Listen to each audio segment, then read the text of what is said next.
Trump ഇന്ത്യയെ ഭയക്കുകയാണ്.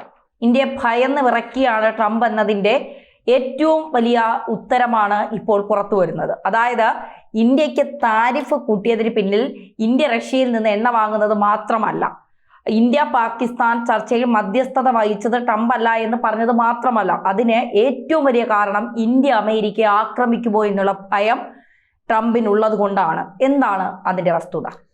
America ഒരു രാജ്യത്തെയും അവർക്ക് മുകളിൽ ഒരു സൈനിക ശക്തിയായി വളരുന്നത് കാണാൻ ആഗ്രഹിക്കുന്ന ഒരു രാഷ്ട്രമല്ല. അവരെ ഏതെങ്കിലും തരത്തിൽ തകർക്കാൻ നോക്കും. കാര്യം ഞങ്ങളാണ് ലോക പോലീസ്, ഞങ്ങളാണ് ലോകത്തെ ഏറ്റവും വലിയ ആയുധശേഷി എന്ന് സ്വയം അവകാശപ്പെടുകയും കരുതുകയും ചെയ്യുന്ന രാഷ്ട്രമാണ് അമേരിക്ക. അപ്പം നമ്മളിപ്പോൾ ഇന്ത്യ അമേരിക്ക വ്യാപാര യുദ്ധത്തിൻ്റെ മൂല കാരണം എന്ന് കരുതുന്നത്, ഒന്ന്, റഷ്യയിൽ നിന്ന് ഇന്ത്യ എണ്ണ ഇറക്കുമതി ചെയ്യുന്നതിൽ അമേരിക്കയ്ക്കുള്ള എതിർപ്പ്. രണ്ട്, ഇന്ത്യയും അമേരിക്കയും തമ്മിലുള്ള വ്യാപാര ഇടപാടിൽ ഉണ്ടാകുന്ന വ്യാപാര കമ്മി. ചുരുക്കി പറഞ്ഞാൽ ഇന്ത്യ അമേരിക്കയിലേക്ക് ധാരാളം കയറ്റുമതി ചെയ്യുന്നു, എന്നാൽ ഇന്ത്യയിലേക്കുള്ള ഇറക്കുമതി കുറവ്. തമ്മിലുള്ള അന്തരത്തെയാണ് വ്യാപാര കമ്മി എന്ന് പറയുന്നത്. ഇത് പരിഹരിക്കാൻ വേണ്ടി നികുതി ചുമത്തുന്നു. ഇത് രണ്ടുമാണ് പ്രത്യക്ഷത്തിലുള്ള കാരണം. പിന്നെ നേരത്തെ പറഞ്ഞതുപോലെ ഇന്ത്യ പാകിസ്ഥാൻ സംഘർഷത്തിൽ ഞാനാണ് അതിൻ്റെ കാരണഭൂതനായ മധ്യസ്ഥൻ എന്നുള്ളത് ഇന്ത്യ അംഗീകരിച്ചു കൊടുത്തില്ല, അതിൻ്റെ കൊതിക്കെറിവ്. ഈ മൂന്ന് കാരണങ്ങളാണ് പറയപ്പെടുന്നത്. എന്നാൽ ഈ പ്രതിരോധ മേഖലയുമായിട്ട് ബന്ധപ്പെട്ട് പ്രവർത്തിക്കുന്ന വിദഗ്ധർ ചൂണ്ടിക്കാട്ടുന്ന മറ്റൊരു സംഗതിയുണ്ട്. കഴിഞ്ഞ 2024 മാർച്ച് 11 ഇന്ത്യ അഗ്നി 5, ഏറ്റവും ഒടുവിൽ അഗ്നി 5ൻ്റെ പരീക്ഷണം നടന്ന അന്നാണ്. അന്ന് ഇന്ത്യ വെളിപ്പെടുത്തിയ അഗ്നി 5ൻ്റെ ദൂരപരിധി ഏതാണ്ട് 5000 കിലോമീറ്ററാണ്. ഒരു രാജ്യവും ഈ ഭൂഖണ്ഡാന്തര ബാലിസ്റ്റിക് മിസൈൽ, അങ്ങനെയാണ് അത്തരം ഈ 5000 കിലോമീറ്റർ റേഞ്ചൊക്കെ ഉള്ള മിസൈലുകളെ ഭൂഖണ്ഡാന്തര ബാലിസ്റ്റിക് മിസൈൽ എന്നാണ് പറയുന്നത്. ഒരു രാജ്യത്ത് നിന്ന് മറ്റൊരു രാജ്യത്തേക്കല്ല, ഭൂഖണ്ഡങ്ങൾ താണ്ടി പോകും എന്നാണ് അതുകൊണ്ട് മനസ്സിലാക്കേണ്ടത്. അത്തരം മിസൈൽ 5000 കിലോമീറ്റർ പിന്നിട്ടാൽ അത് അത്തരം കാറ്റഗറിയിലാണ് അതിനെ പെടുത്തുക. അപ്പോൾ ഇത് അമേരിക്കയ്ക്ക് കിട്ടിയ ശക്തമായ വാണിംഗ് ആണ് എന്നാണ് ഇവർ പറയുന്നത്. കാരണം ഇന്ത്യയുടെ തൊട്ടടുത്ത അയൽ രാജ്യങ്ങളാണ് ഇന്ത്യയുടെ ശത്രു രാജ്യങ്ങൾ, പാകിസ്ഥാനും ചൈനയും. അങ്ങോട്ടേക്ക് നമുക്ക് ഈ 5000 കിലോമീറ്റർ വരുന്ന മിസൈലിൻ്റെ ആവശ്യകത ഇല്ല, ഒന്ന്. പിന്നെ എന്തിനു വേണ്ടിയിട്ട് തയ്യാറാക്കുന്നു? അപ്പോൾ ഇന്ത്യ കൃത്യമായും മറ്റ് രാജ്യങ്ങളെ അവിടെ നിന്നുള്ളൊരു ഭീഷണിയെ മുൻകൂട്ടി കാണുന്നു, അമേരിക്കയും കാണുന്നു എന്ന് അമേരിക്ക കരുതിയിട്ടുണ്ടാകണം. നേരത്തെ പറഞ്ഞതുപോലെ ഒരു രാജ്യവും ഇത്തരം മിസൈലുകൾ പരീക്ഷിക്കുമ്പോൾ അതിൻ്റെ യഥാർത്ഥ ദൂരപരിധി വെളിപ്പെടുത്തില്ല. അത് തന്ത്രപരമായൊരു നീക്കമാണ്. കാരണം മറ്റ് രാജ്യങ്ങളുടെ അനിഷ്ടം, ശത്രുത വിളിച്ചു വരുത്തണ്ട എന്ന് കരുതിയിട്ടാണ്, അല്ലെങ്കിൽ മറ്റ് രാജ്യങ്ങൾക്കൊരു ഭീഷണി സന്ദേശം കൊടുക്കരുത് എന്ന് കരുതിക്കൊണ്ടാണ്. ഇപ്പോൾ ഇന്ത്യ 5000 ആണ് ഇത് പറയുന്നതെങ്കിലും അനൗദ്യോഗികമായി ആ മിസൈലിൻ്റെ ദൂരപരിധി ഒരു 7000-8000 റേഞ്ച് മിനിമം കാണുമെന്നാണ് പറയപ്പെടുന്നത്. നമുക്ക് അതിനെക്കുറിച്ച് രേഖകളില്ല. പക്ഷേ ഇന്ത്യ അവരുടെ മിസൈൽ സംവിധാനങ്ങളുടെ ദൂരപരിധി വർദ്ധിപ്പിച്ചുകൊണ്ടേയിരിക്കുകയാണ്. ഇപ്പോൾ അഗ്നി 1ൻ്റെ ദൂരപരിധി 1000-ൽ താഴെയായിരുന്നു, 1000 കിലോമീറ്ററിൽ താഴെയായിരുന്നു. അഗ്നി 5ലേക്ക് വരുമ്പോൾ 5000 കിലോമീറ്ററിന് മുകളിലേക്ക് വരുന്നു. ഇനി ഇന്ത്യ ഈ 5000 കിലോമീറ്ററിന് ഉപരിയായിട്ടുള്ളൊരു മിസൈൽ രഹസ്യമായി തയ്യാറാക്കുന്നതായിട്ടുള്ളൊരു വാർത്തയും വരുന്നു. ആ മിസൈലിൻ്റെ ദൂരം എന്ന് പറയുന്നത് 13000 മുതൽ 16000 കിലോമീറ്ററാണ്. മിസൈലിൻ്റെ പേര് സൂര്യ എന്നാണ്. അപ്പോൾ ഈ മിസൈൽ ഉണ്ടെങ്കിൽ ഭൂമിയിലെ ഏതൊരു പ്രദേശവും ഇന്ത്യക്ക് ആക്രമിക്കാൻ പറ്റും. അപ്പോൾ ഇത്തരത്തിൽ ഇന്ത്യ ഭൂഖണ്ഡാന്തര ബാലിസ്റ്റിക് മിസൈൽ സംവിധാനവുമായിട്ട് മുന്നോട്ട് പോകുന്നത് അമേരിക്ക കണക്കാക്കുന്നത് അവർക്കൊരു ഭീഷണി എന്ന നിലയിലാണ്. ഇപ്പോൾ ഉത്തര കൊറിയ കിം ജോങ് ഉൻ, അദ്ദേഹത്തിന് അമേരിക്കയോട് പ്രത്യേക താല്പര്യം തോന്നുമ്പോഴൊക്കെ ഓരോ മിസൈൽ എടുത്തു വെച്ച് കത്തിക്കും. അത് അമേരിക്കയ്ക്ക് കൊടുക്കുന്ന ഒരു ഭീഷണി സന്ദേശമാണ്. അപ്പോൾ സമാനമായ രീതിയിൽ മറ്റൊരു രാജ്യവും, ഇപ്പോൾ ഈ ഭൂഖണ്ഡാന്തര ബാലിസ്റ്റിക് മിസൈൽ സ്വന്തമാക്കിയിട്ടുള്ള രാഷ്ട്രങ്ങളെന്ന് പറയുന്നത് ലോകക്രമത്തിൽ സൈനികമായി ഏറ്റവും മുൻനിരയിലുള്ള രാഷ്ട്രങ്ങളാണ്. അമേരിക്ക, റഷ്യ, ചൈന, അതേപോലെ ഫ്രാൻസ്, UK, ഇസ്രയേൽ, പിന്നെ നോർത്ത് കൊറിയ. ഈ രാജ്യങ്ങൾക്കാണ് നിലവിൽ ഇത്തരം സാങ്കേതിക സംവിധാനങ്ങളുള്ളത്. ആ നിരയിലേക്ക് ഇന്ത്യ കടന്നു വരുന്നത് അമേരിക്ക ഒട്ടും അംഗീകരിക്കുന്ന സംഗതിയല്ല.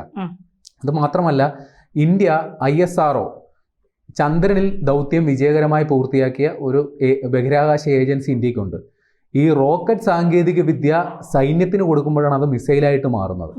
ഈ റോക്കറ്റ് ശൂന്യാകാശത്തേക്ക് പോകുന്നെങ്കിൽ മിസൈൽ ശത്രു രാജ്യത്തേക്ക് പോകുന്നു, ആ വ്യത്യാസം മാത്രമേ ഉള്ളൂ. ഒരു റോക്കറ്റ്, ഒരു സാറ്റലൈറ്റ് ശൂന്യാകാശത്ത് വിക്ഷേപിക്കുമ്പോൾ ഒരു മിസൈൽ, ഒരു ബോംബ് മറ്റ് ശത്രു രാജ്യത്ത് പൊട്ടിക്കും, ഇത്രയേ ഉള്ളൂ. അപ്പോൾ ഈ ചന്ദ്രനിൽ പോയി ദൗത്യം പൂർത്തിയാക്കാൻ സാങ്കേതിക സംവിധാനമുള്ള ഇന്ത്യക്ക് നിസ്സംശയമായും എത്ര ദൂരപരിധിയുള്ളൊരു മിസൈലും നിസ്സാരമായിട്ട് ഉണ്ടാക്കാൻ പറ്റും. ആ സാങ്കേതിക സംവിധാനം ഇന്ത്യക്കുണ്ട്. അത് അമേരിക്കയെ വല്ലാണ്ട് ഭയപ്പെടുത്തുന്നുണ്ട് എന്നാണ് മനസ്സിലാക്കേണ്ടത്. അതുമാത്രമല്ല, ഇന്ത്യ അനുദിനം വളർന്നുകൊണ്ടിരിക്കുന്ന ഒരു സാമ്പത്തിക ശക്തിയാണ്. ഇപ്പൊ അനുദിനം വളർന്നുകൊണ്ടിരിക്കുന്ന സാമ്പത്തിക ശക്തി രാജ്യങ്ങളുടെ പട്ടികയിൽ നിലവിൽ ഇന്ത്യ 4ാം സ്ഥാനത്താണ്. വൈകാതെ 3ാമതെത്തും. ഇന്ത്യയുടെ GDP വളർച്ച കഴിഞ്ഞ സാമ്പത്തിക വർഷം 6.5 ആണ്.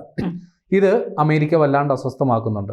അതുകൂടാതെ ഇന്ത്യയുടെ എക്കണോമി എന്ന് പറയുന്നത് നിലവിൽ 4.19 ട്രില്യൺ ആണ്. അതായത് ഇന്ത്യയുടെ മൊത്തം ശരാശരി ഇടപാടുകൾ നടക്കുന്നത് $4.19 ശതകോടി ഡോളറാണ്. അത് 2025 കേന്ദ്ര സർക്കാരിൻ്റെ ബജറ്റ് പ്രകാരം ഈ സാമ്പത്തിക വർഷം തന്നെ അത് 5 ട്രില്യൺ എക്കണോമിയിലോട്ട് ഇന്ത്യ പോകും. 2032-35 കാലയളവിനുള്ളിൽ ഇന്ത്യ 10 ട്രില്യൺ എക്കണോമിയിലേക്ക് എത്തും എന്നുള്ളതാണ് ഇന്ത്യ കണക്കാക്കുന്നത്. അമേരിക്ക നിലവിൽ 30 ട്രില്യൺ എക്കണോമിയുള്ള ഒരു രാഷ്ട്രമാണ്. ചുരുക്കി പറഞ്ഞാൽ സാമ്പത്തികമായും ഇന്ത്യയും അമേരിക്കയായിട്ടുള്ള അന്തരം കുറഞ്ഞുകൊണ്ടിരിക്കുകയാണ്. ഇതും അമേരിക്കയ്ക്ക് അംഗീകരിക്കാൻ സാധിക്കില്ല. അപ്പോൾ നിലവിൽ 4.19 ട്രില്യൺ എക്കണോമിയുള്ള ഇന്ത്യ ഇത്തരത്തിൽ വലിയ മിസൈൽ സംവിധാനങ്ങൾ സ്വന്തമാക്കുമ്പോൾ കുറച്ചുകൂടി സാമ്പത്തികമായി അഭിവൃദ്ധിപ്പെടുന്ന ഇന്ത്യ എന്തൊക്കെ തയ്യാറാക്കും എന്നുള്ളൊരു ഭയം അമേരിക്കയ്ക്കുണ്ട്. അതുകൂടാതെ ഇപ്പോൾ ചൈനയുമായിട്ട് അമേരിക്ക വ്യാപാര യുദ്ധത്തിൽ ഏർപ്പെട്ടു. അപ്പോൾ സ്വാഭാവികമായും ചൈനയിലെ ചില വൻകിട കമ്പനികൾ ഇന്ത്യയിൽ വന്ന് മുതൽ മുടക്കുകയും ഇന്ത്യയിൽ സംരംഭങ്ങൾ ആരംഭിക്കാനും താല്പര്യപ്പെട്ടു, പ്രത്യേകിച്ച് ആപ്പിൾ പോലെയുള്ള ചില സംരംഭങ്ങൾ. അപ്പോൾ അത് ഇന്ത്യയെ സാമ്പത്തികമായി വീണ്ടും അഭിവൃദ്ധിപ്പെടുത്തും. അതുകൊണ്ട് അത് തടയുന്നതിന് ലക്ഷ്യമിട്ടാണ് ഇന്ത്യക്കെതിരെയും ചൈനയ്ക്കെതിരെ വ്യാപാര യുദ്ധം പ്രഖ്യാപിച്ചതുപോലെ സമാനമായി ഇന്ത്യക്കെതിരെയും വ്യാപാര യുദ്ധം പ്രഖ്യാപിച്ചത്. അങ്ങനെ ഇന്ത്യയുടെ സാമ്പത്തിക വളർച്ച തടയുക എന്നുള്ളതാണ് അമേരിക്ക ലക്ഷ്യമിടുന്നതാണ്. ഇപ്പം നേരത്തെ നമ്മൾ മിസൈലിൻ്റെ പറഞ്ഞല്ലോ, ഇന്ത്യയും അമേരിക്കയുമായിട്ടുള്ള ദൂരപരിധി എന്ന് പറയുന്നത് കിലോമീറ്ററിൽ അളന്നാൽ ഏകദേശം 13,595 കിലോമീറ്ററാണ്. ഇപ്പോൾ അഗ്നി മിസൈലിൻ്റെ ദൂരപരിധി എന്ന് പറയുന്നത് നമ്മൾ ഏറ്റവും അവസാനം പരീക്ഷിച്ചപ്പോൾ 5000 കിലോമീറ്ററിനടുത്ത്, അത് പരമാവധി 8000 വരെയൊക്കെ എത്തുമെന്നുള്ളത് പറയപ്പെടുന്നു, നമുക്കറിയില്ല. അപ്പോൾ ഈ അഗ്നി മിസൈലിൻ്റെ അടുത്ത പതിപ്പ് വന്നാൽ തന്നെ ഒരുപക്ഷെ നമുക്ക് ഈ പറയുന്ന അമേരിക്കയെ ആക്രമിക്കാൻ പറ്റും. ആ ഒരു ഭീതി ഉണ്ട്. പിന്നെ രഹസ്യമായി ഇന്ത്യ ഔദ്യോഗികമായിട്ട് സമ്മതിക്കാത്ത സൂര്യ മിസൈൽ എന്ന് പറയുന്ന സംഗതി, അത് ദൂരപരിധി 13,000 കിലോമീറ്റർ മുതൽ 16,000 കിലോമീറ്റർ വരെയാണ്. അമേരിക്കയുടെ കയ്യിലുള്ള നിലവിലെ മിസൈലിൻ്റെ ദൂരപരിധി എന്ന് പറയുന്നത് മിനിറ്റ്മാൻ, അമേരിക്കയുടെ ഭൂഖണ്ഡാന്തര ബാലിസ്റ്റിക് മിസൈല് മിനിറ്റ്സ്മാൻ ആണ്. അതിൻ്റെ ദൂരപരിധി 10,000 കിലോമീറ്ററിന് മുകളിൽ 16,000 കിലോമീറ്ററിനുള്ളിൽ ആണ്. അപ്പോൾ അതിനെ കൂടെ മറികടക്കുന്ന രീതിയിൽ ഇന്ത്യ സാങ്കേതികമായി വളരുന്നു എന്ന് പറയുന്നത് അമേരിക്കയെ സംബന്ധിച്ച് അംഗീകരിക്കാൻ പറ്റാത്തതാണ്. അപ്പോൾ ഇതിൻ്റെ അസ്വസ്ഥതയാണ് ഇന്ത്യക്കെതിരെ വ്യാപാര യുദ്ധം പ്രഖ്യാപിച്ച് ഇന്ത്യയെ സാമ്പത്തികമായി തളർത്താനായിട്ടുള്ള നീക്കം നടത്തുന്നത് എന്നുള്ളതാണ് വിദഗ്ധർ വിലയിരുത്തുന്നത്.